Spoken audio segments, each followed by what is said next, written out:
بسم اللہ الرحمن الرحیم۔ سلمان علی صاحب نے بنگال سے جو سوال کیا ہے، کیا نماز عید الفطر صبح کی طرح پڑھ سکتے ہیں؟ جواب یہ ہے کہ نماز عید الفطر کا خاص طریقہ بیان کیا گیا ہے، اسی خاص طریقے سے پڑھنا چاہیے۔ نماز صبح طریقہ الگ ہے، نماز عید کا طریقہ الگ ہے۔ اگر نماز عید پڑھنا ہے تو جیسے معصومین نے بتایا ہے ویسے ہی پڑھنا پڑے گا۔ غیبت کے زمانے میں نماز عید واجب نہیں ہے، مستحب ہے۔ اگر پڑھیں گے ثواب ہے، نہیں پڑھیں گے تو کوئی گناہ نہیں ہے، لیکن طریقے میں اصل طریقہ نماز عید کا وہی ہے جو بتایا گیا ہے۔ اس کے علاوہ ظاہر سی بات ہے کوئی بھی نماز پڑھیں گے قربت کی نیت سے اس کا ثواب ملے گا، لیکن وہ نماز عید نہیں ہوگی۔ یہ سوال کیا ہے ذیشان صاحب نے بہار سے۔ سوال یہ ہے کہ زکوٰۃ اور فطرے میں کیا فرق ہے؟ جواب یہ ہے کہ اولاً فطرہ بھی زکوٰۃ ہی کی ایک قسم ہے، یعنی زکوٰۃ ہی وہ بھی شمار ہوتا ہے، لیکن احکام کے اعتبار سے زکوٰۃ الگ ہے، فطرہ الگ ہے۔ زکوٰۃ 9 مخصوص چیزوں پر واجب ہے، شرائط کے ساتھ واجب ہے، ان کا نصاب ہے، وقت ہے، وہ ساری چیزیں ہیں زکوٰۃ میں، مقدار ہے کتنا نکلے گا۔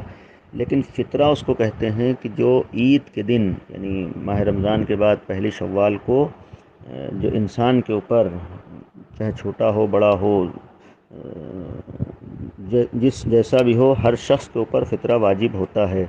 یہ فطرہ ماہ رمضان کا ہے، ماہ رمضان کے بعد عید سے مخصوص ہے، عید کے دن نکالا جاتا ہے، یہ ہر ایک کے اوپر واجب ہے۔ زکوٰۃ مخصوص 9 چیزوں پر واجب ہے اور اس کے بھی بہت سے شرائط ہیں۔ یہ سوال کیا ہے سیدہ بانو نے مہاراشٹر سے، کیا اس بچے کا فطرہ دینا بھی ضروری ہے جو ماں کے پیٹ میں ہو؟ نہیں، اس کا فطرہ واجب نہیں ہے۔ ان لوگوں کا فطرہ ہے جو دنیا میں ہوں اور دنیا میں یعنی قدم رکھ چکے ہوں، اب وہ چاہے ایک ہی دن کا بھی بچہ ہے تو اس کا فطرہ ہوتا ہے، شکم مادر میں ہے اس کا فطرہ نہیں ہے۔ اس لیے کہ فطرہ ان لوگوں کو ہوتا ہے کہ جن کے اخراجات ہم دے رہے ہوں، جن کے نان نفقے کا انتظام کر رہے ہوں، جنہیں ہم کھلا پلا رہے ہیں، اس کے کھلانے پلانے کا انتظام جب تک شکم مادر میں ہے خداوند عالم ایک خاص طریقے سے کر رہا ہے، لہذا اس صورت میں فطرہ واجب قرار نہیں دیا گیا ہے۔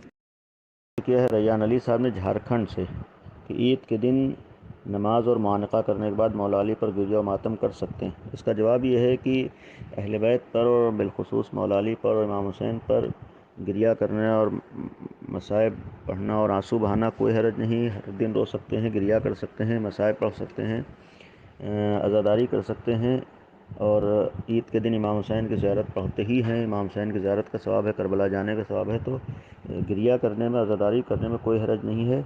لیکن وہ عید کا دن ہے یہ بھی ذہن میں رہے، معصومین نے عید کا دن بتایا ہے، مومنین کے لیے چوتھے امام نے عید کا دن قرار دیا ہے، اور عید کا مطلب یہ نہیں ہوتا ہے کہ خوشی منانا یا غم کے خلاف کوئی چیز ہے، تو یہ بھی ذہن میں رہے کہ عید ہے، عید منانا چاہیے، عید کا انکار کرنا یہ سیرت اہل بیت اور پیغام اہل بیت کے خلاف ہے۔ عزاداری اگر ہم امام کے غم کے لیے کر رہے ہیں، امام کی خوشی کے لیے کر رہے ہیں تو کوئی حرج نہیں ہے، کر سکتے ہیں، لیکن اس لیے کر رہے ہیں کہ فتنہ پربا کریں اور دوسروں کو جتائیں اور اختلاف ڈالیں تو اس میں شرعاً جائز نہیں ہے، تو ایسی صورت میں غلط ہے۔ یا یہ انکار کر دینا کہ آج کا دن عید نہیں ہے بلکہ آج کا دن امام کا 10واں ہے، یہ بھی ایک اپنی طرف سے ایجاد کی ہوئی چیز ہے۔ ہرگز کسی امام نے امام کے 10ویں کے لیے نہیں کہا ہے۔ اگر امام کا 10واں منانا ہے تو ہمارے لیے 11 امام ہیں، ہر امام کا 10واں منانا چاہیے، بلکہ 13 معصوم ہیں، ہر معصوم کا 10واں منانا چاہیے، 10ویں کے ساتھ 20واں بھی منانا چاہیے، اور مہینہ اور 40واں بھی منانا چاہیے۔ تو اگر خالی غم کی بات ہے تو کوئی حرج نہیں، غم منا سکتے ہیں، لیکن یہ ایک نئی چیز ایجاد کرنا یہ صحیح نہیں ہوتا ہے۔ خود اہل بیت کی سیرت گواہ ہے، معصومین کا طریقہ گواہ ہے کہ معصومین عید مناتے تھے، روایات میں ہے، عید کے لیے کہا ہے، اور مومنین کے لیے عید قرار دیا ہے، خوشی کا دن قرار دیا ہے معصومین نے، روایات میں ہے، لہذا اسے عید سمجھنا چاہیے، عید منانا چاہیے، اور عید کے حساب سے انسان کو رہنا چاہیے۔ ہاں اگر آدمی ساتھ میں اہل بیت کو یاد کرے تو کر سکتا ہے، کوئی حرج نہیں۔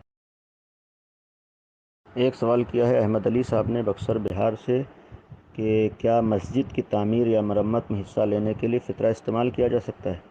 فطرہ ضرورت مندوں کو دینا چاہیے، پریشان حالوں کو دینا چاہیے، جس کے حالات صحیح نہیں اس کو دینا چاہیے۔ مسجد کی تعمیر یا مرمت وغیرہ میں انسان دوسرے ذرائع سے دے، اپنی جیب سے پیسہ دے، مختلف طریقے ہیں ان سے دے۔ فطرے کا استعمال مومنین کے لیے ہونا چاہیے، ضرورت مندوں کے لیے ہونا چاہیے، ان تک پہنچانا چاہیے۔ یہ سوال کیا ہے علی عمران صاحب نے مظفر نگر یو پی سے کہ کیا عید کا فطرہ عید سے پہلے عید کی نیت سے ایک مجبور آدمی کو دینا چاہتے ہیں، اسے ضرورت ہے تو کیا ہم اسے نیت کر کے فطرہ دے سکتے ہیں؟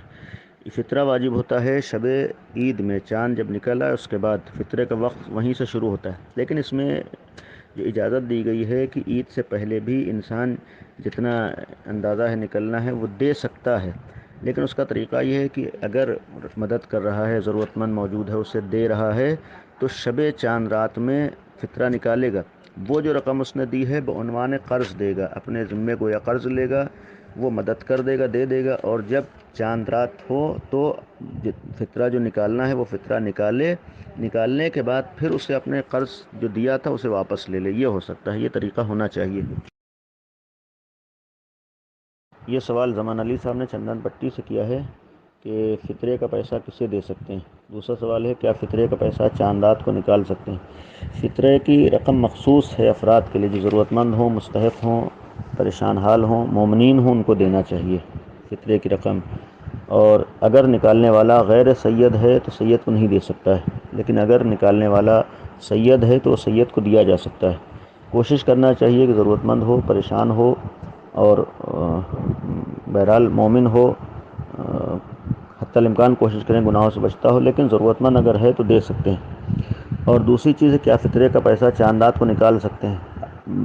چاند رات یعنی غروب ہوتے ہی فطرے کا ٹائم شروع ہو جاتا ہے، یعنی چاند رات ہی سے فطرے کا وقت ہوتا ہے، دن تک نکال سکتے ہیں، نماز عید سے پہلے کہا گیا ہے، لیکن اصل وقت اس کا چاند رات ہی سے شروع ہوتا ہے۔ بہتر یہ ہے کہ چاند رات ہی میں نکال دینا چاہیے اور چاند رات ہی میں پہنچا دینا چاہیے۔